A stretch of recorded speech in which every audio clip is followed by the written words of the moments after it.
fact, it's paid for itself. And this is my TP-Link AC750 Travel Router, and it is one of the handiest gadgets that you can take along with you when you're traveling. Now, look how small this is, but it's super powerful.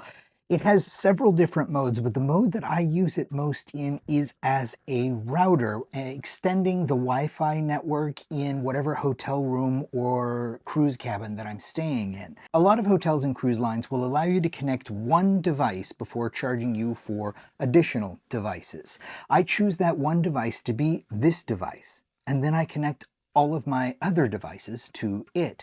So that allows me to have this connected in my cruise cabin, say, and then all of our laptops, cell phone, tablets, whatever, connect to this, and they can all be online and surfing at the same time, because this is the one device that's connected to the network. This will take the signal that it's connected to and broadcast it so that you can connect your other devices to it. I've used it in several Vegas hotel rooms. I've used it in a Southern California hotel room. I've used it across 3 different cruises now, and so far it has not let me down one time. It has worked perfectly every time. It's powered by USB. I just connect it to a USB hub that I use to charge all my devices, but it does come with a power supply and a USB cable to plug into it. Also comes with an Ethernet cable as well, a nice fold flat Ethernet cable. So you are ready to go out of the box with this. It's also more secure than just using the straight up Wi-Fi because you are creating your own virtual private network. First time I used it, I set it up and I gave it an innocuous name. I called it Jonathan's iPhone 10, so that when it is connected to the network, it is connected as Jonathan's iPhone 10. Anybody looking at the device names connected to the network will see that it is sort of masking an iPhone. The MAC address will identify it as a travel router if anybody cares to look closer than that, but if they're looking that close anyway, then it doesn't really matter.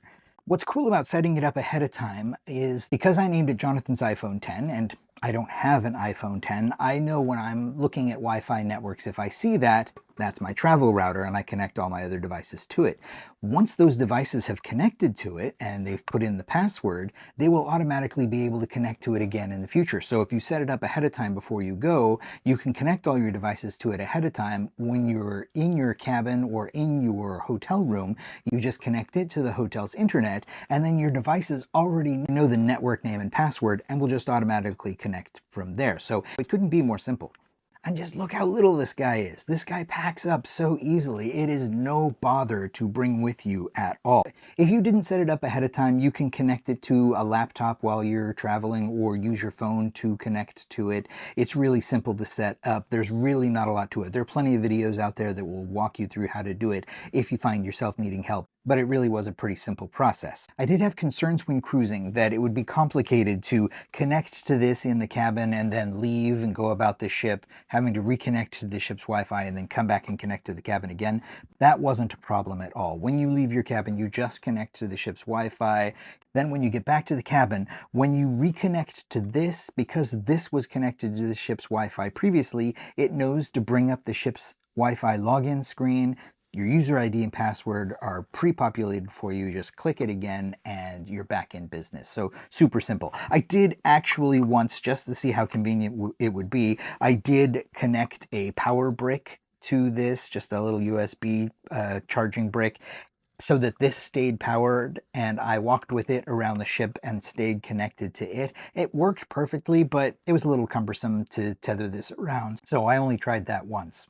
The ease of staying connected to this wasn't that much more convenient than just reconnecting once back in the cabin, and hauling this around, probably it was more convenient to just reconnect in the cabin. So I only did that one time. It worked perfectly, but I wouldn't do it again. So there you go. It's super convenient, has saved me extra charges on multiple occasions. In fact, it's paid for itself, and I would highly recommend it. So I hope this helps.